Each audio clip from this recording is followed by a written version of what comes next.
And one of the myths of this whole period is that you had a little Israel, small Zionists against the Palestinians, and then later on in the war, when the Arab states invaded, that it was David versus Goliath. They were facing overwhelming odds, and this was simply not true. Because even then, Israel, from May of 48 on, had more troops than the Arab states, who had very small armies. See what I mean? So, but that's one of those things that many people believe. When you had the Arab state invasion, Egypt, Syria, you had Iraqi troops, you had some Saudi, the Lebanese did very little. And you had the Transjordanians. This will become Jordan, which includes the West Bank after 1948. Well, when they invaded, there was no coordination because no one trusted Abdullah of Transjordan because he had been dealing with the Zionists in sort of what we might call a non-aggression pact. Although many Israeli historians deny this vociferously, there clearly were discussions and agreements. And although maps show that when you have this attack, you have what we call a Transjordanian attack against Israel, in fact, there was really no attack per se. They were holding on to positions in the West Bank, but where you did have conflict was over Jerusalem. But the Israelis were able, the Zionists, well, they were Israelis after May 14th. When they were confronting the Egyptians, for example, or other people, they really didn't have to worry about their backs in terms of where the Jordanians were, because the Jordanians weren't going to attack them. While the war was going on, the Zionists increased their ethnic cleansing operations. Villagers were expelled en masse, and massacres occurred in many places. The villages of Hula, Saliyah, and Bassa were but a few to suffer such atrocities during 1948. Once Zionist troops occupied a village that resisted them, they would round up all the men according to lists the intelligence officers would provide. On the whim of the local commander, they would either shoot them or march them away.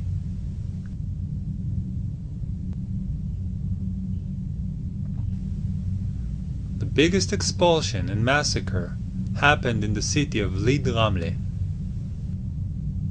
50,000 people were expelled from the city in a single day.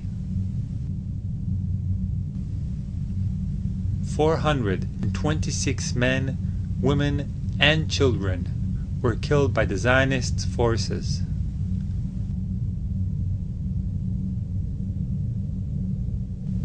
The general in charge of the occupation and expulsion of Lid Ramle was Yitzhak Rabin, who would later become Israel Prime Minister, serving 2 terms.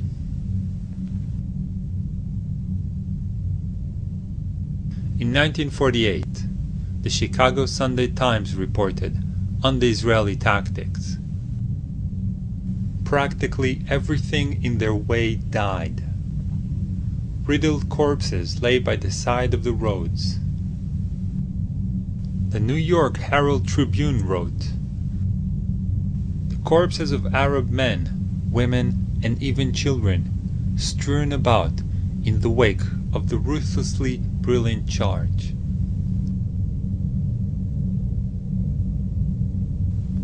The London Economist reported, "The Arab refugees were systematically stripped of all of their belongings. Then, they were sent on their trek to the frontier."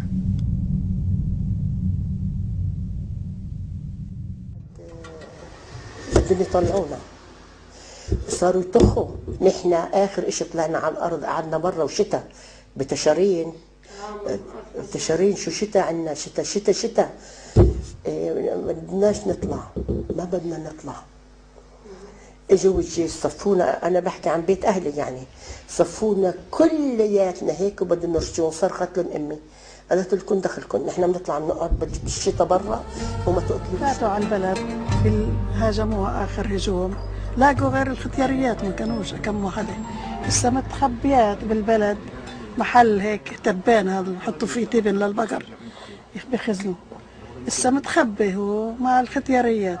ولد عمره 16 سنة ياسر علوطي اسمه. كانت دارهن هون عن حارة المنزول. هسه اطلعوا معهن مع النسوان، طلعوهن لما استهدوا عليهن، طلعوهن هن ماخذينه لغاد شوي طاخينه. كيف كانت البلد لما رجعتي؟ متذكري كانت فاضي؟ شو وهري، شو فاضي. عم بقول لك اول ما رجعت فتنا الطريق من هون ماشيين، وميلت على هذا البيت اشوف شو صار فيه. بعد القتلة في الارض والكلاب عم تاكل فيه. كان طفل بين ايديهم ياكلوا فيه. فاتت وراي مرت خالي قلت له بدك اطلعي شو هتشوفي؟ بتقدريش يا كتيبة الغلبة قالت لي الا تفوتي اطلعي.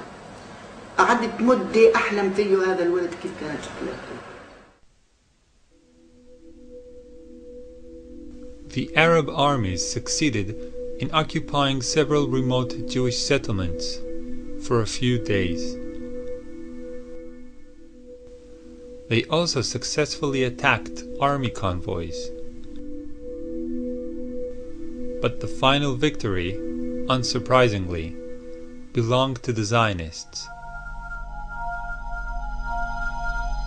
They conquered 80% of Palestine, destroyed 531 villages, 11 urban neighborhoods and towns. Approximately 750,000 Palestinians were ethnically cleansed and were forced to leave everything behind as they fled for their lives.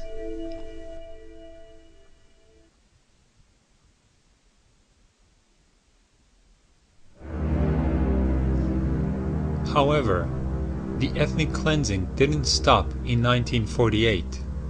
It just shifted gear. In 1967, in the Six-Day War, Israel conquered what was left of Palestine, the West Bank and the Gaza Strip. Now, the remaining 20% of Palestine and all the Palestinians were under Zionist control.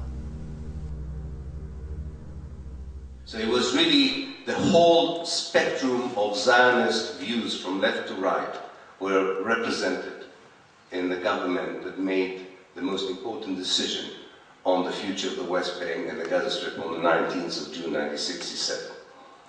And the decision was very clear. The decision was, there were actually three decisions taken at the time, and I don't think much, unfortunately, has changed.